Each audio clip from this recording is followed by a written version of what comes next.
Welcome to the History Quill podcast. I'm Andrew Noakes, your host and founder of the History Quill. This season, we're in the trenches with real historical fiction writers. Some are just beginning their journeys, others are a bit further along. They're all learning what it means to be a historical fiction writer. Our guests this season are all members of the History Quill. If you want to learn more about our membership, follow the link in the description of this episode. Our guest for this episode is Carol Amorosi, who is the author of 2 historical mystery series. Carol's main challenge has been marketing her books as an introvert. She enjoyed the writing part, but was always a bit daunted about putting herself out there when it came to marketing her books. Let's find out what changed for her. Carol, welcome to the History Quill podcast. Thanks for having me. So, your main challenge has been marketing your books as an introvert. When you first started thinking about marketing your books, what did it feel like? Terrifying. It just felt really alien, really uncomfortable. I have degrees in theater production and video production, but I was always the one quietly working behind the scenes. I was never on stage, never the one in front of the camera. So suddenly being the focus of marketing was a bit terrifying. Understandable. When you first started out, what methods did you use for marketing? Anything that didn't involve seeing me. I started with Amazon ads, and then I did a few Facebook ads. I also worked through promo sites such as Written Word Media that would send things out for me. But I was never the front man, as it were. How did those methods actually work out for you? They were fun to do because with my theater design background, creating graphics is a lot of fun, and I enjoyed that part of it. But they didn't really work out. It was hit or miss. If there was something going on that I could build on, for example, for my Celtic series, say it was Beltane, May Day, I could kind of tag onto that, but otherwise it was kind of hit or miss. Amazon is up and down. I needed to do something else. And what methods were you curious about, but you just felt too uncomfortable to pursue? Initially I was a little uncomfortable with things like Instagram, because I felt that was a little more personal, and I was going to have to be a little more out there, as it were. I had a couple friends doing TikTok, book talk, and I thought, there's no way. I'm not doing that.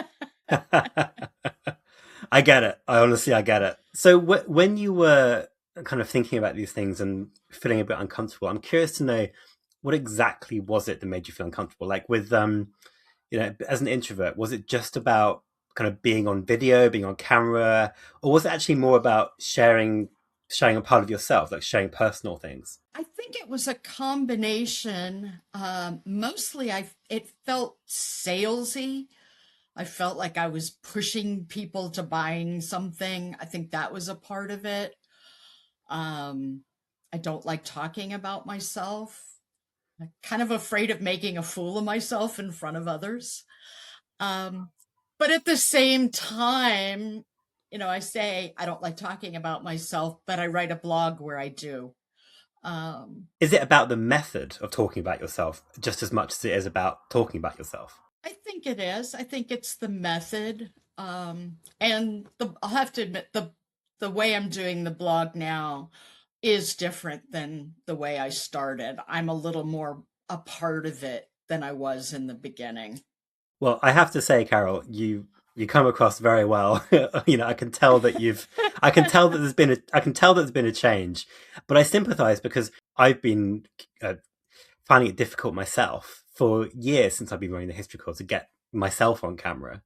I have no trouble talking with our members and getting stuck in on the community and so on. But when it comes to the actual method, kind of getting on camera and exposing yourself in that way and feeling like, oh, if I make a slip up, oh no, people are going to think badly of me. It's taken me a little while to get used to that. And I actually consider myself quite extroverted. So I can't imagine how much it's taken to overcome that as an introvert as well.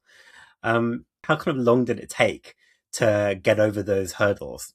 It took a while. I published the first book back in 2021, and it's only been in the last year and a half or 2 years. Um, I did a little bit of looking into it, and one of the things that I discovered, one of the classic traits of an introvert, is that if you get them talking about things they're passionate about, it's hard to shut them up. So a lot of people equate introvert and shy, but they're not really the same thing. And I remembered a few years back when I had worked at a historic house. I went in and I learned everything there was to know about the house. I was going to be ready for any question anybody asked me. And I would give anywhere from 30-minute to 2-hour tours, depending on how interested the people were in the history. And I started thinking about that in terms of marketing. And I thought, well, this is what I do. My whole goal is to get people to enjoy learning history, learning to enjoy learning about the lives of people that came before. And I found that I can talk about that all day long. So when you kind of mentally recategorized it, did that unlock something for you then? It did. It did. Suddenly I started speaking at book clubs. I even was the keynote speaker for our 4th of July celebrations here in the town I live in last summer. So um, I shook all the way through it, but I did it. Of course. And I must say, extroverted people can shake all the way through things as well. So I know, I absolutely know about that. So my wife and I are polar opposites. I'm a bit more extroverted, or much more extroverted. My wife is very introverted, and she always tells me this story about how she was preparing as a child for this school play, and she'd learned all her lines. She was singing all the songs in front of her parents at home. She had it absolutely nailed down. And then the day that she performed it, she was there's actually a recording of it, where she's absolutely silent. She can't perform, poor thing. And so it made me wonder about you. How far back does this go for you? Does this go all the way back to childhood? It goes all the way back as long as I can remember. My sister was always the extrovert. She was always the one in front of everybody, so I let her do it. Um, and like you, my husband is very much an extrovert, and he's constantly saying, "Oh, go talk to those people about your books." I was like, "Okay," and he usually ends up doing it for me. He's listened to my spiel enough now that he can go and talk about him just as well as I can. Well, you didn't tell me about that. That sounds like a very handy marketing asset right there. Yeah, I guess I hadn't thought of that, but he is a marketing asset. Don't tell him; he might start charging. Right. Well, we've been known to be walking in a park or something like that with our dog. We have a border collie corgi mix. So he looks like a border collie in a corgi's stubby body. And people always come and talk to us about the dog. So invariably, Dave will mention that I write books, and then he'll come wanting a business card to hand out. That's brilliant. I love that. Any opportunity. Yeah, any chance, right? Excellent.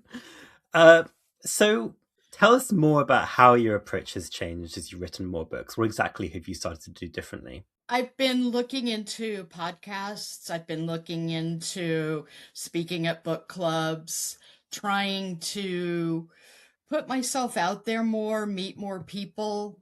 Um, I'm still not doing TikTok. I don't know that that will ever happen.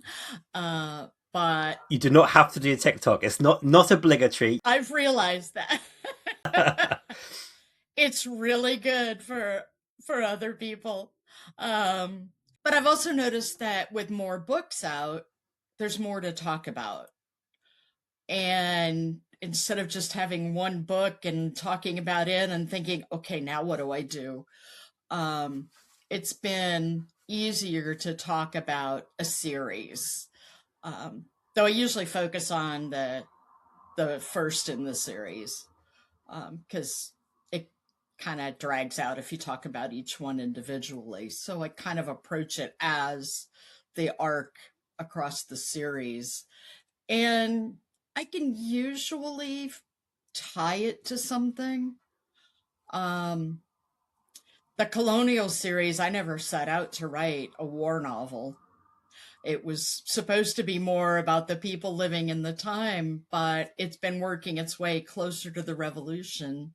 And now, with the 250th anniversary of the Declaration of Independence, there's a lot going on over here right now. Don't mention it, Carol. It's a sore point. It's a sore point. Yes, I know. Let's move things along. Let's move things along. I have the same conversation with my daughter-in-law who's English. No, but let's use this as a good opportunity. Actually, why don't you tell us a bit more about your two series? Oh, okay. The first series is set in colonial America.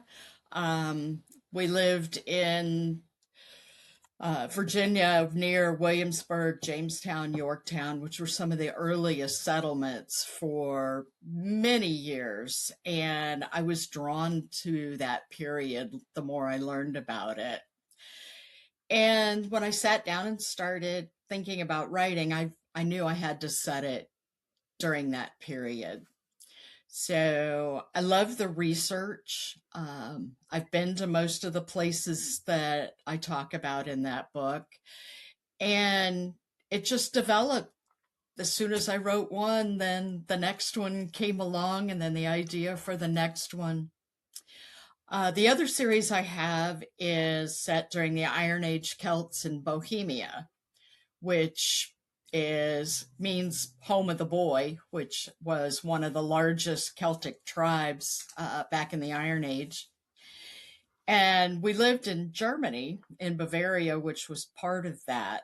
That it runs from Salzburg, Austria, on up through Western Germany. I mean, Eastern Germany, Western Czech Republic.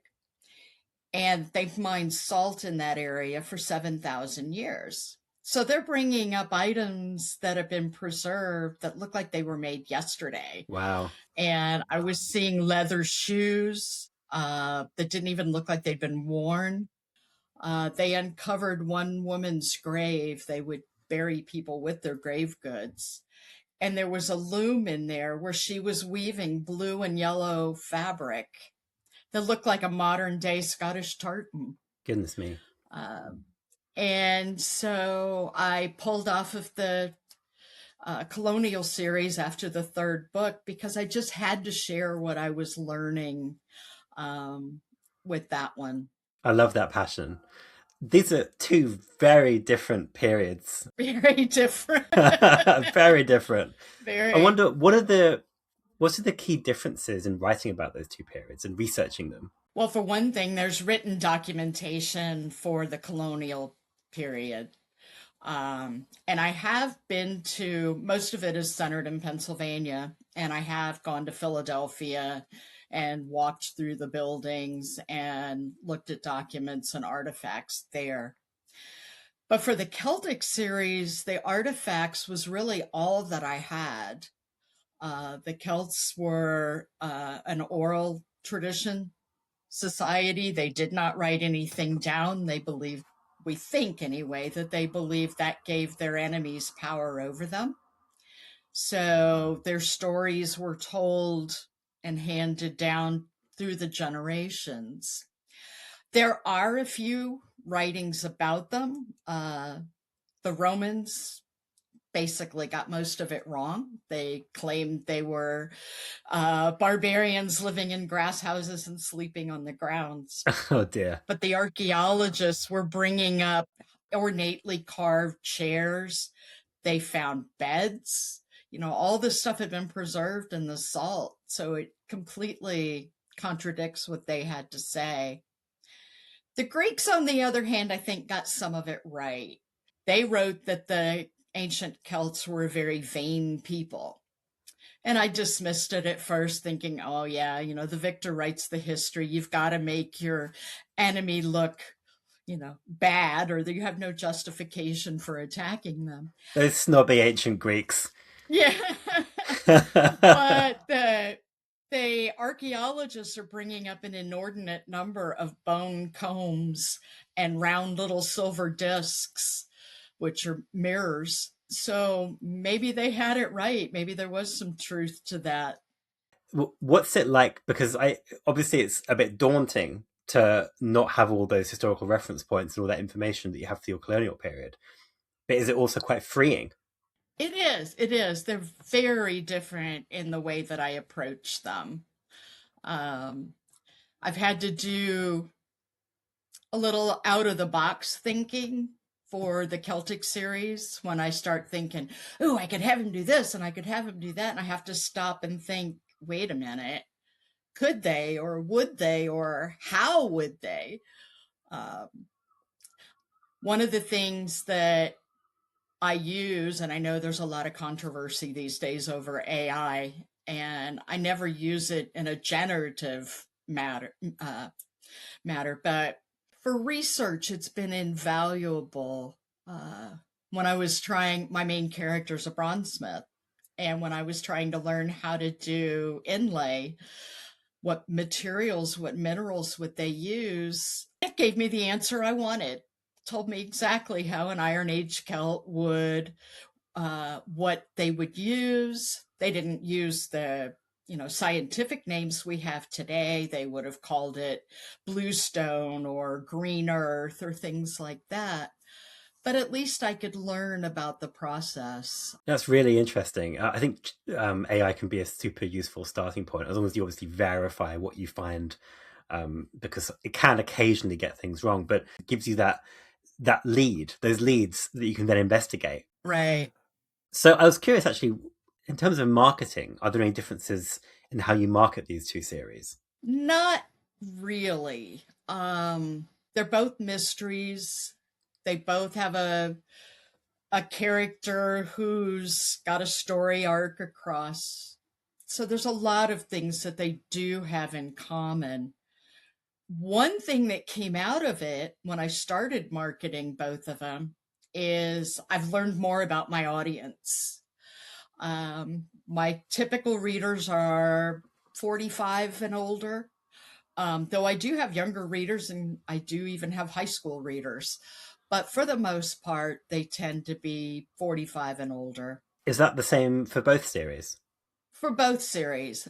The difference is I've discovered that the men prefer the colonial series, the women prefer the Celtic series.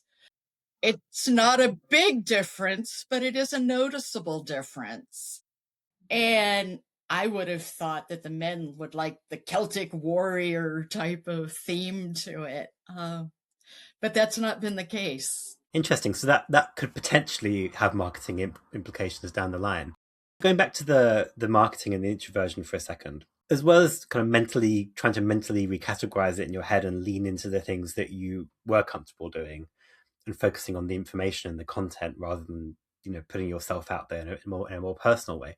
Was there anything else that kind of helped you to move towards a more public facing approach? What about seeing other people do it, other authors, members of the community?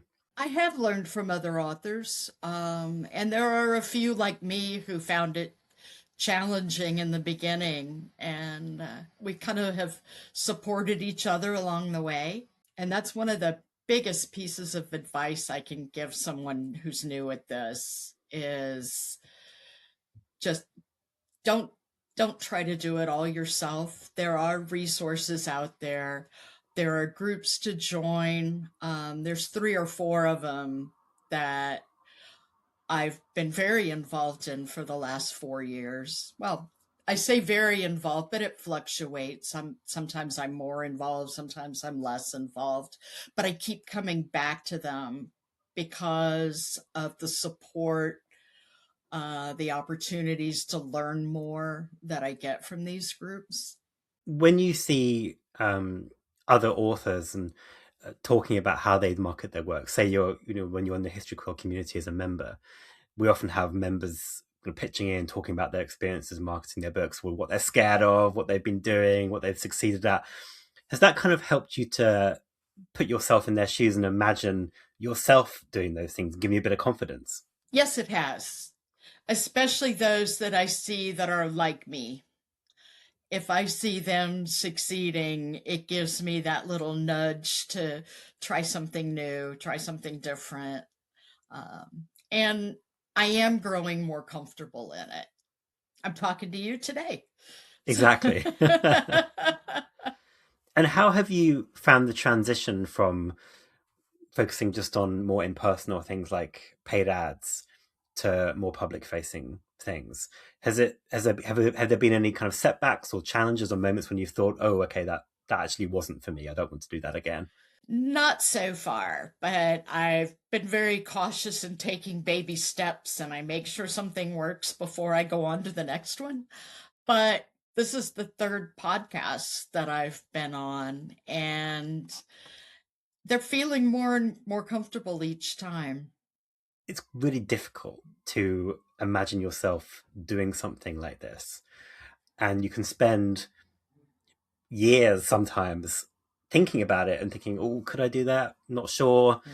Trying to imagine it, seeing other people in the communities you're part of perhaps doing it, trying to imagine whether you could follow them. And then once you do it, you start to feel, okay, maybe this is more me after all. Maybe I actually can do this. And you get that confidence. And as you said, you can do one and then two and then three. And suddenly by three, it's quite a different experience.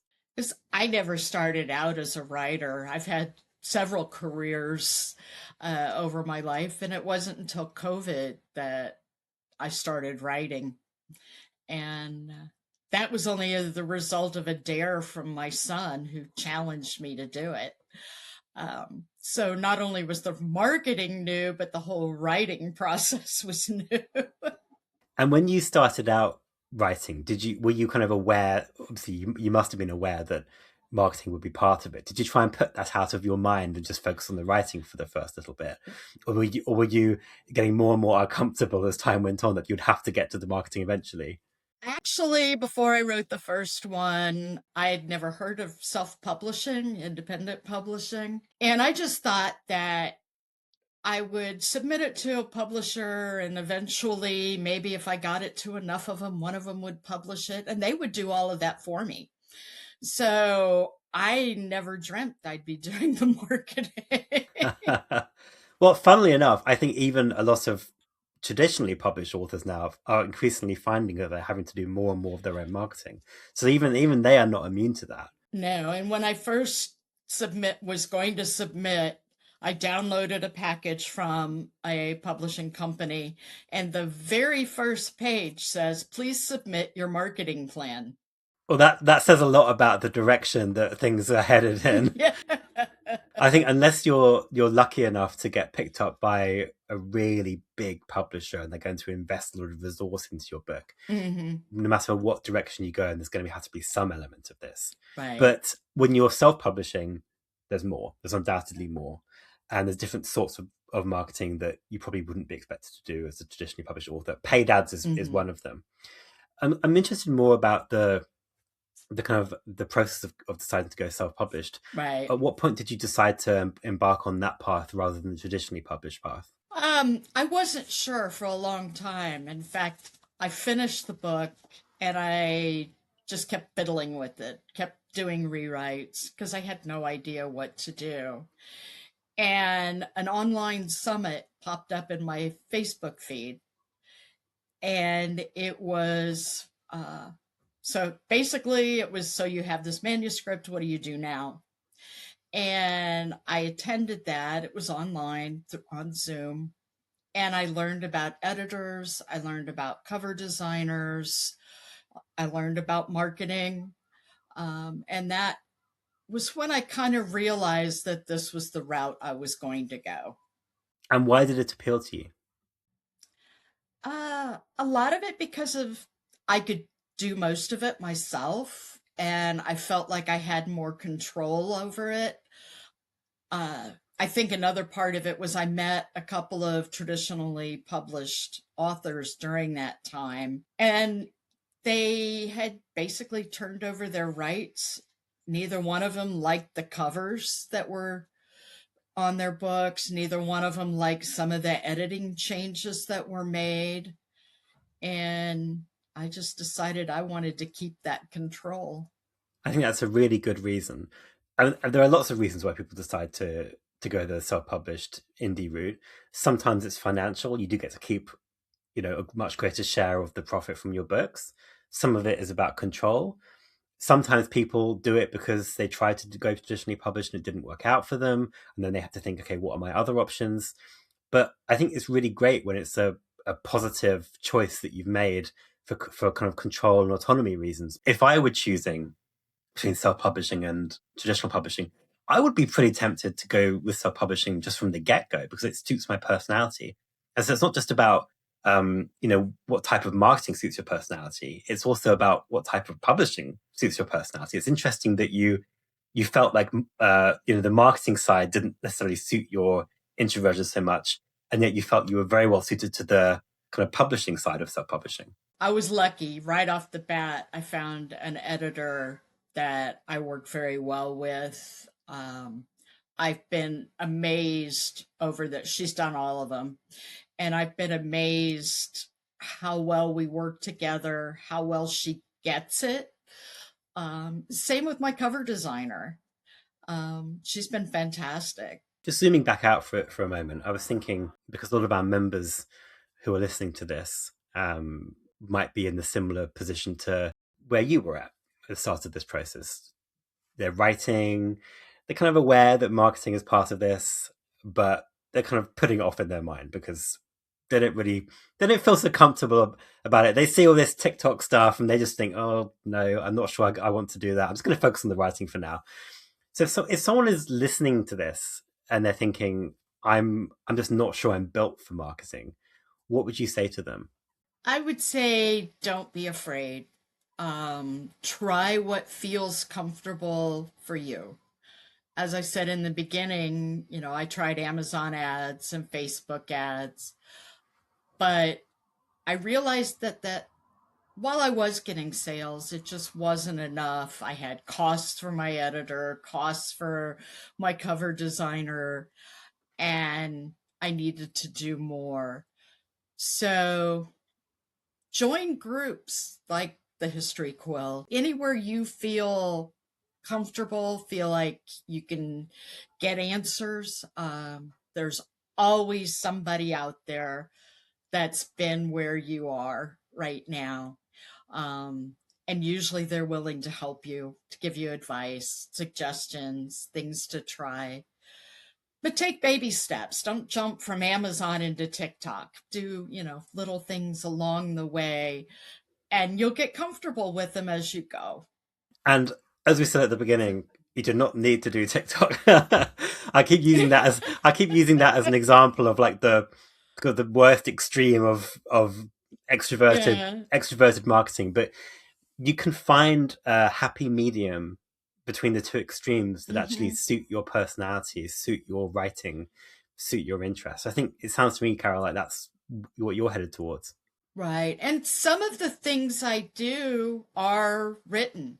I have a blog on Substack uh, called, about making history fun. And I talk about history things. I talk about my writing. I talk about my books. Each week there's a little something different. Um, so I'm putting myself out there that way without actually being on camera. Marketing isn't something everyone has to attack in the same way. You can find the bits of it that suit you and lead into those, even if they don't necessarily always feel comfortable straight away. You can lead into the bits that you become comfortable with, Hmm. and you can try and experiment and work out what those are. Right. And when something you try you don't feel comfortable with, they'll move on, try something else. Exactly. I have two friends that are both on YouTube now. One of them does videos, the other one does images and voiceovers. So again, he's not sitting there in front of the camera, but it is his voice talking about it. Even on the same platform, you can have different approaches. That's really important to point out. Carol, thank you so much for your time. This has been really interesting and useful. I'm sure there are so many introverted writers out there listening to this thinking, okay, maybe I can do this. Thank you so much for sharing your experience with us, with me, with them. Thanks for having me. I've enjoyed talking to you.